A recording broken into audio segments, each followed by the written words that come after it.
मंडळी, आता बातमी ठाकरेंच्या शिवसेनेची। महाराष्ट्राच्या विधिमंडळाचं विशेष अधिवेशन पार पडलं। त्यात विधानसभा अध्यक्षपदाच्या खुर्चीवर पुन्हा एकदा राहुल नार्वेकर विराजमान झाले। सत्ताधाऱ्यांसह विरोधकांच्या शुभेच्छा स्वीकारून राहुल नार्वेकरांनी विधानसभा अध्यक्षपदाचा पदभारही स्वीकारला। पण त्यावेळी उद्धव ठाकरेंच्या शिवसेनेचे आमदार मात्र सभागृहातून बाहेर गेले होते। त्यावेळी त्यांनी बेळगावचं कारण दिलं। आता बेळगावात काय झालं तर कर्नाटक सरकारचे हिवाळी अधिवेशन सुरू होत असताना आजपासून बेळगावात मराठी भाषिकांचा महामेळावा आयोजित करण्यात आला होता। पण कर्नाटक सरकारने या महामेळाव्यावर बंदी घातली आहे। याशिवाय महाराष्ट्रातल्या नेत्यांना कर्नाटकात येण्यासही मज्जाव केलाय। तरीही काही कार्यकर्ते या मेळाव्यासाठी बेळगावात गनिमी काव्यानं पोहोचल्यानंतर कर्नाटक पोलिसांनी महाराष्ट्र एकीकरण समितीच्या नेत्यांना ताब्यात घेण्यास सुरुवात केली। त्यांना आता पोलिसांनी सोडून दिलंय। पण हा मेळावा आयोजित केलेल्या ठिकाणी कर्नाटक पोलिसांचा मोठा फौज फाटा तैनात करण्यात आलाय। ठाकरेंच्या शिवसेनेचे नेते कार्यकर्ते हे बेळगाव सीमेवर पोहोचलेले असताना पोलिसांनी कार्यकर्त्यांना ताब्यात घेऊन कागल येथे आणून सोडले। दरम्यान कर्नाटक प्रशासन आमच्यावर दडपशाही करत असल्याचा आरोप यावेळी मराठी भाषिकांनी केला।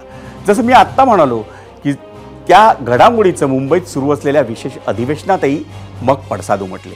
सीमा भागातील तणाव कमी करण्यासाठी मुख्यमंत्री कार्यालयातून चर्चेचा प्रस्ताव दिला जाणार असल्याची माहिती आहे। आणि या प्रस्तावानंतर 12 डिसेंबर रोजी 2 माजी मंत्री हे बेळगावात चर्चेसाठी जाणार असल्याचं सांगण्यात येतंय। संपूर्ण सीमावादावरून ठाकरे पक्षाचे नेते आदित्य ठाकरेंनी मुख्यमंत्री देवेंद्र फडणवीसांना एक पत्र लिहिलं। बेळगाव कारवारला केंद्रशासित प्रदेश करण्याची मागणी आदित्य ठाकरेंनी या पत्रातून केली आहे। त्यांच्या या मागणीवर विधान परिषदेत मुख्यमंत्री फडणवीस आणि उपमुख्यमंत्री एकनाथ शिंदेंनी उत्तरही दिली। नोटीस झालेल्या आहेत, अटक झालेल्या आहेत, स्थानिक जनतेवर आता पुढे लाठीचार्ज होऊ शकतो। हे कुठेही न चिघळता मला वाटतं केंद्र शासनाने आता हस्तक्षेप करावा आणि मोदी साहेबांनी तिथे केंद्रशासित राज्य जाहीर करावं। या ठिकाणी जो काय अन्याय झालाय त्यासाठी मी कर्नाटक सरकारचा तीव्र शब्दात या ठिकाणी निषेध करतो, धिक्कार करतो। आमचं सरकार पूर्णपणे या बेळगावच्या मराठी भाषिकांच्या पाठीशी आहे। जोपर्यंत बेळगाव, कारवार, निपाणीसह आमचा संयुक्त महाराष्ट्र तयार होत नाही तोपर्यंत हा लढा सुरूच राहील, अशा प्रकारचा निर्धार या ठिकाणी मी व्यक्त करतो। आणि मंडळी, ठाकरेंची शिवसेना बेळगावच्या मुद्द्यावरून जशी आक्रमक झाली तशीच आणखी एका मुद्द्यावरूनही आक्रमक झाली आणि तो मुद्दा आहे समाजवादी पक्षाचा। इंडिया आघाडीचा घटक पक्ष असलेला अखिलेश यादवांचा समाजवादी पक्ष महाराष्ट्रात मात्र भाजपची बी टीम म्हणून काम करतोय असा आरोप आदित्य ठाकरेंनी केला। आणि त्यानंतर समाजवादी पक्षाचे आमदार अबू आझमींनी प्रतिक्रिया दिली। खुद्द अखिलेश यादव यांना विचारूनच महाविकास आघाडीपासून दूर गेल्याचं त्यांनी प्रत्युत्तर दिलं। दोन्ही नेत्यांच्या वक्तव्याला 24 तासही होत नाहीत तोवर विधिमंडळाच्या आवारात याच दोन्ही पक्षांच्या एकीचं दृश्यही दिसलं। ठाकरेंचे आमदार सुनील शिंदे आणि सपाचे आमदार रईस शेख यांनी हात उंचावून एकी दाखवली, तर दुसरीकडे सुनील प्रभू रईस शेख यांनी गळाभेटही घेतली। रईस शेख यांनी तुम्ही युती तोडली का असा प्रश्न विचारला, त्यावर सुनील प्रभू यांनी इतक्या लवकर युती तुटणार नसल्याचं सांगितलं। नेते मंडळींचा हा वाद की राजकीय विरोध म्हणायचं हा प्रश्न निर्माण होतो, पण त्यामुळे कार्यकर्ते मात्र काहीसे संभ्रमात पडतात हे नक्की। मंडळी, यासह अनेक मुद्द्यांवर आपण चर्चा करणार आहोत आणि आपल्या सोबत आहेत ठाकरेंच्या शिवसेनेचे आमदार सुनील प्रभू। आणि त्यासाठी आपण जाऊयात गेस्ट सेंटरला आणि त्यांच्याशी चर्चा करूया। आपण ही दृश्य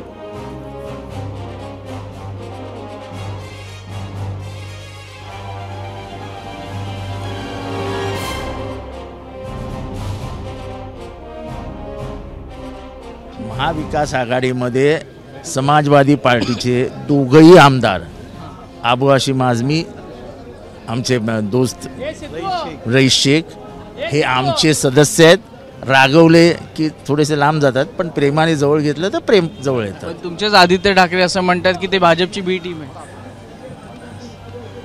ते पवार साहेब, उद्धव ठाकरे, राहुल गांधी हे बोलतील त्यांच्याशी। आपण ताबडतोब आरोप करणं पण त्यांच्या मनाला लागलं ना, नाराज झाले त्या। मी त्याच्याबद्दल माफी मागितली ना। अरे नाही, जितेंद्र आव्हाड साहेब जे म्हणतील ना त्याप्रमाणे सगळे लोक बसून मार्ग काढतील। तुम्हाला बी टीम बोलल्यामुळे तुमचे सगळे नेते नाराज त्यांनी सांगितलं ना, जे त्याच्या वरचे जे नेते आहेत ते सोबत बसून ते काही मार्ग काढतील। एखादा नेता बोलल्यावरती मी जरा सिनियर आहे आता असं तुम्ही लक्षात घ्या हे। तर एक सिनियर माणूस सांगतोय की आम्ही बसू सोडू तर आमचा भागच आहे। पण एक दुसरी गोष्ट अशी आहे की सत्यपाल मलिक असं म्हणतात की उद्धव ठाकरे आणि ममता बॅनर्जी यांच्यामध्ये कॅपेबिलिटी आहे इंडिया गठबंधनचं लीड करण्याची? आता ते गठबंधन, इंडिया अलायन्स याचा विचार शरद पवार करतील. मी इथे उभा आहे महाराष्ट्र असेंब्लीच्या खाली, मी महाराष्ट्राचा विचार नाही करू शकत.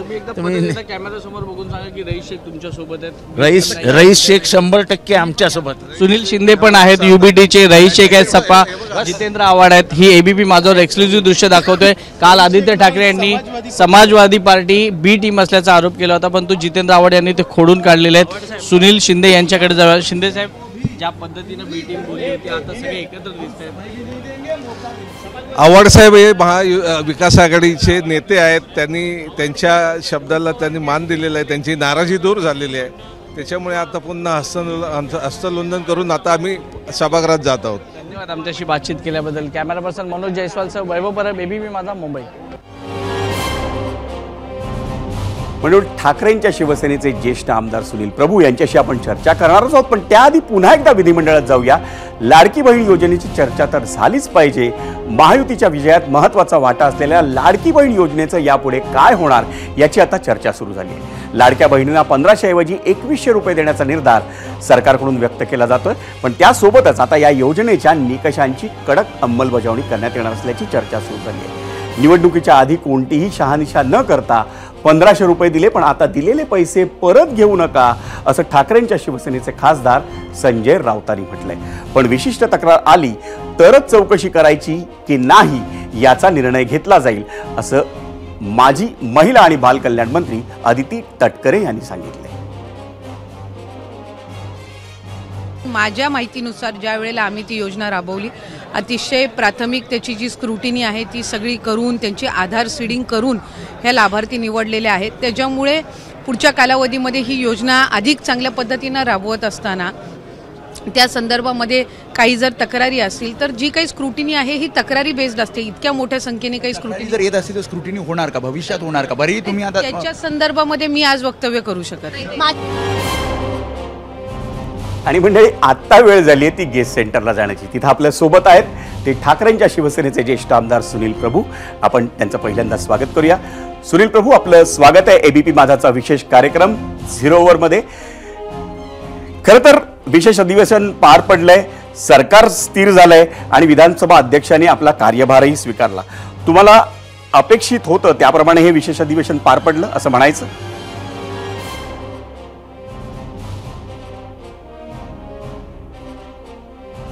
विशेष अधिवेशन ठीक आहे, संविधानाचा भाग आहे म्हणून विशेष अधिवेशन आणि नवीन सरकार स्थापन झालंय. परंतु महाराष्ट्राच्या 13 कोटी जनतेमध्ये EVM मशीनच्या बाबत जो उद्रेक आहे त्या उद्रेकाबद्दल कोणीच काही बोलत नाही आहे.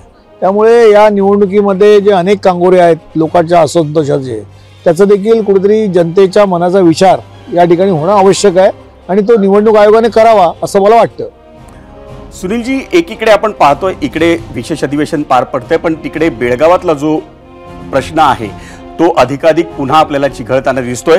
बेळगावातल्या मराठी भाषिकांचा जो महामेळावा होता त्याच्यावरती जमावबंदीचे आदेश तिथे देण्यात आले आहेत. काही महाराष्ट्र एकीकरण समितीच्या कार्यकर्त्यांची धरपकडी करण्यात आली आहे. आणि त्यानंतर आदित्य ठाकरेंनी मुख्यमंत्री देवेंद्र फडणवीसांना पत्र लिहून एक प्रस्ताव पाठवायला सांगितलाय केंद्र सरकारला की बेळगाव, कारवार हे केंद्रशासित प्रदेश जाहीर करण्यात यावेत. याबाबत आपलं नेमकं काय भूमिका आहे? असं आहे की बेळगाव कारवार सीमा प्रश्नाबाबत कोर्टामध्ये हे न्यायप्रविष्ट प्रकरण आहे. आत्तापर्यंतच्या राज्यपालांची जर सगळी भाषणं आपण बघितली असाल तर बेळगाव कारवारच्या बाबतीत आमचं सरकार लक्ष घालतंय असं सातत्याने सांगितलं जातं. परंतु सीमावासी आमच्या मराठी बांधवांवरती ज्या पद्धतीचे कानडी अत्याचार होत आहेत ते दुर्दैवी आहेत. आणि मग अशा पद्धतीने होणारे अन्याय अत्याचार जर वाचवायचे असतील तर मला असं वाटतं मराठी माणसाला न्याय द्यायचा असेल तर हा प्रदेश जो आहे तो केंद्रशासित केला पाहिजे. हा दिल्लीच्या सरकारने निर्णय घेतला पाहिजे असं माझं स्पष्ट मत आहे. याबाबतची भूमिका यापूर्वीही पक्षप्रमुख उद्धवसाहेब ठाकरे यांनी मांडली होती. आजही विधिमंडळाचे नेते आदित्यसाहेब ठाकरे यांनी हे पत्र मुख्यमंत्र्यांना दिलंय आणि शिवसेना उद्धव बाळासाहेब ठाकरे पक्षाची हीच भूमिका आहे. त्यामुळेच कर्नाटक सीमावासियांना मराठी बांधवांना न्याय मिळेल. आज आपण बघितलं असेल की सीमावासियांच्या बैठकीसाठी एकीकरण समितीला त्या ठिकाणी बैठक घेऊ दिली नाही, धरपकड सुरू केली. प्रत्येक वेळेला एकीकरण समिती ज्या ज्या वेळेला कार्यक्रम घेते त्या वेळेला कर्नाटकी सरकार जे आहे ते अन्याय करतं. मी या शहराचा महापौर असताना काळा दिवस जो त्या ठिकाणी आमचे कर्नाटक बांधव सीमावासीय बांधव ज्या पद्धतीने कर्नाटक सरकारच्या निषेधात करतात त्यासाठी मला देखील त्या ठिकाणी अडवण्यात आलं होतं. पोलिसांचा गराडा जो होता तो डावलून मी त्या कार्यक्रमाला पोहोचलो होतो. मी ज्या ठिकाणी कार्यक्रमाला गेलो ज्यांनी कार्यक्रमाचं आयोजन केलं होतं त्यांचं कार्यालय तोडलं गेलं, त्यांची डोकी फोडली गेली. असं असताना देखील त्या ठिकाणी ही सभा आम्ही केली. ही सभा करून पुन्हा महाराष्ट्रामध्ये आलो. परंतु हे सातत्याने कर्नाटक सरकारचे अत्याचार मराठी बांधवांवर सुरू आहेत आणि हे जर कायम संपवायचे असतील, निर्णय लागेल तेव्हा लागेल तेवढा प्रदेश केंद्रशासित करावा ही मागणी शिवसेना उद्धव बाळासाहेब ठाकरे यांची आहे. आणि या पक्षाने मागणी करून पक्षप्रमुखांनी उद्धवजींनी ही मागणी यापूर्वी केली होती. आज तीच मागणी विधिमंडळाचे गटनेते आदित्य ठाकरे यांनी केलेली आहे. सुनीलजी, आपण पुन्हा एकदा विधिमंडळाच्या अधिवेशनाच्या निमित्तानं जे काही मुद्दे झाले त्याच्यावरती बोलूया. राहुल नार्वेकर हे आजच विधानसभेचे अध्यक्ष झाले आणि नेमकं त्याच वेळी तुमच्या पक्षाच्या आमदारांनी सभात्याग केला. ही जी संधी असते ती महाराष्ट्राची सुसंस्कृतता जी आहे ती दाखवण्याची संधी असते असं वाटत नाही की तुम्हाला? राजकीय संस्कृतीचं दर्शन दाखवलं पाहिजे. महाराष्ट्राची परंपरा या सगळ्या गोष्टी जरी असल्या तरी राहुल नार्वेकर यांची मागची 2.5 वर्षाची कारकीर्द बघता शिवसेना पक्ष फुटल्यानंतर विधिमंडळामध्ये जी हेरिंग झाली त्या हेरिंगमध्ये संविधानाला धाब्यावर बसवून सर्वोच्च न्यायालयाच्या तिकडे दिलेला जो निर्वाळा होता त्याला एका बाजूला करून ज्या पद्धतीचा निकाल त्यांनी दिला तो बायसी निकाल होता आणि त्याचा निषेध आजही आहे, उद्याही आणि परवाही असणार आहे. आज हा विधिमंडळात तुम्ही निर्णय घेतला त्यानंतर जर विधानसभेतलं जर दृश्य आपण पाहिलं तर ठाकरेंची शिवसेना ही एका बाजूला एकटी दिसली, कारण बाकीच्या सगळ्या पक्षांचे मवियातले पण जे आमदार होते ते सभागृहात होते. मग अशा वेळी आगामी महापालिका ज्या निवडणुका आहेत त्याच्यात तुम्ही स्वबळावर लढवण्याचा वगैरे विचार करताय असं काही आहे का? असं आहे की महानगरपालिकेच्या निवडणुका जरी असल्या तरी देखील आज मुंबई असेल, ठाणा असेल, इतर महानगरपालिकेमध्ये मुंबईकर आणि शिवसेनेचं नातं हे आगळं वेगळं आहे. जेव्हा जेव्हा म्हणून आपत्काल असतो तेव्हा सर्वप्रथम धावून जाणारा कोण आहे तर शिवसैनिक आहे. त्यामुळे महानगरपालिकेच्या निवडणुकीमध्ये मतदार निश्चितच उद्धव बाळासाहेब ठाकरे यांना कौल देतील असं माझं. सुनीलजी, आज एक दृश्य दिसलं त्यावरून हा प्रश्न आहे, समाजवादी पक्षाबाबत नेमकी तुमची भूमिका काय आहे? कारण आदित्य ठाकरे म्हणतायत समाजवादी पक्ष म्हणजे भाजपची बी टीम आहे आणि त्याच वेळी सुनील शिंदे म्हणतायत म्हणजे तुमचेच आमदार आहेत की हम सब एक है. हे चित्र नेमकं काय सांगतंय? असं आहे, माणूस म्हणून भेटल्यानंतर एकमेकाचं अभिनंदन करणं हा वेगळा भाग आहे, ती मानवता आहे. त्यामुळे ते आज रिझल्ट नंतर विधानसभेत मला पहिल्यांदा भेटले. मुंबई महानगरपालिकेत आम्ही एकत्र सहकारी म्हणून काम केलेलं आहे, त्यांचं मी अभिनंदन केलं. परंतु पक्षाचा जो सिद्धांत आहे, पक्षाची जी धोरणं आहेत त्या धोरणानुसार त्यांनी जर आम्हाला विरोध केला तर आम्ही त्यांना विरोध करणारच. आत्ता ज्या पद्धतीने चाललंय त्याच पद्धतीने जर सुरू राहिलं आणि समाजवादी पक्षाबरोबरचे जे संबंध आहेत ते जर ताणले गेले तर मवियाला त्याचा महापालिकेच्या निवडणुकीत आणि खास करून मुंबई महापालिकेच्या निवडणुकीत फटका बसेल असं वाटतं आपल्याला? असं आहे की आता महाविकास आघाडी म्हणून वरिष्ठ नेते याबाबतचा निर्णय घेतील आणि मला असं वाटतं की एकत्रितपणे निवडणूक लढण्याबाबतची भूमिका ही महाविकास आघाडीच्या नेत्यांनी घेतलेली आहे, ती पुढे देखील अशीच स्थिर राहील असं मला वाटतं. आज जेव्हा भाषणं सुरू होती विधानसभेत त्यावेळी मुख्यमंत्री देवेंद्र फडणवीसांनी आपल्या विरोधी पक्ष नेतेपदाचे संकेतही दिले आणि जर संख्याबळाचा विचार केला आणि जर ही संधी तुमच्या पक्षाला जर मिळू शकली, कारण 9 आमदार तुमच्याकडेही जर तांत्रिकदृष्ट्या कमी आहेत, तर कोण होऊ शकतो विरोधी पक्षनेता आणि सक्षम विरोधक कोण ठरू शकतो? की शिवसेना उद्धव बाळासाहेब ठाकरे विधिमंडळाच्या सर्व आमदारांनी हा निर्णय घेण्याचा सर्वस्वी अधिकार शिवसेना पक्षप्रमुख आदरणीय उद्धवजी ठाकरे साहेब यांना दिलाय, त्यामुळे तोच हा निर्णय घेतला. एक महत्त्वाचा प्रश्न आहे, संधी जर मिळाली तर आदित्य ठाकरेंनी हे पद म्हणजे विरोधी पक्षनेता पद स्वीकारावं असं तुम्हाला वाटतं? मी असं म्हटलं ना की याचा निर्णय सर्वस्वी घेण्याचा अधिकार हा पक्षप्रमुख उद्धवजी ठाकरे साहेब यांना सर्व आमदारांनी दिला आहे. त्यामुळे उद्धव ठाकरे साहेब जो निर्णय घेतील तो आम्हाला मान्य असेल. सुनीलजी, अगदी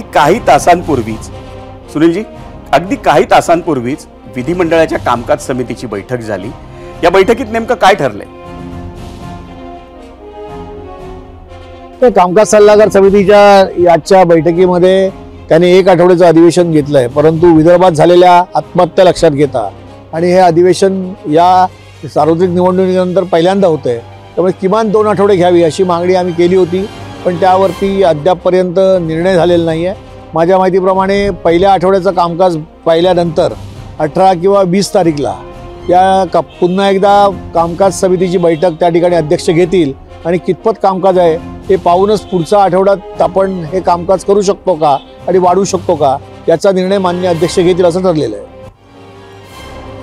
तांत्रिकदृष्ट्या कोणी विरोधी पक्ष नेता होऊ शकतं काय हे अजून नक्की माहिती नाही, पण जर विरोधी पक्ष नेता करायचं ठरवलं तर काँग्रेसकडूनही त्याची चाचपणी केली जात आहे.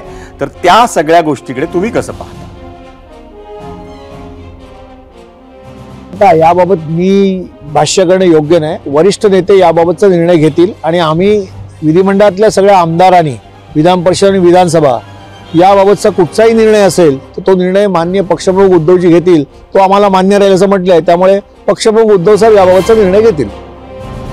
धन्यवाद सुनीलजी, आपण या आपल्या अतिशय व्यस्त अशा कार्यक्रमातून 0 ओव्हरमध्ये बोलण्यासाठी खास वेळ दिली त्याबद्दल आपले आभार. एबीपी माझा, उघडा डोळे बघा नीट.